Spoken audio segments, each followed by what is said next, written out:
Hi guys, মই আজি আপোনালোকক ভেলাঘৰ দেখি দিব চেষ্টা কৰিম। মই উপস্থিত আছোঁ হাওৰাত, আৰু হাওৰাৰ ভেলাঘৰবিলাক দেখা পাইছেনে? ইয়াৰ শ্বেপটো অলপকৈ বেলেগ ধৰণৰ। মই বেক কেমেৰাৰ কাৰণে আপোনালোকক দেখাই দিছোঁ। প্ৰায় 15-20টামান ভেলাঘৰ আছে। তাৰপাছত আহিল আপোনাৰ গোবিন্দপুৰ, আৰু গোবিন্দপুৰতো ইহঁতে ভেলাঘৰ বনাইছে। থাকা ঘৰটো সম্পূৰ্ণকৈ বনাইছে, তাৰ কাষতে ভেলাঘৰ বনাই আছে। তাৰপিছত আহিলোঁ মই পুঠিমাৰি, আৰু পুঠিমাৰিতো ইহঁতে ভেলাঘৰ বনাই আছে। ইয়াত দেখা পাইছেনে?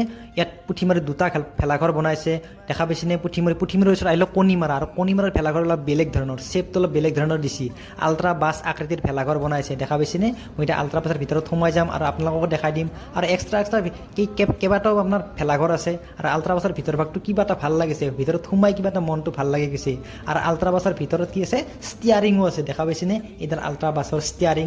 আৰু আপোনালোকক মই পিছফালটো দেখাই দিম আল্ট্ৰা বাছৰ। এইটো হ'ল আল্ট্ৰা বাছৰ পিছফালত আহিলোঁ। পিছফালৰ পিছত আহিলে আপোনাৰ আগফালটো, এইটো হ'ল আল্ট্ৰা বাছৰ আগফাল, দেখা পাইছেনে? তাৰ ঘৰত আৰু এটা ঘৰ আছে, এইটো এটা ঘৰ, এইটোৱে ভেলাঘৰৰ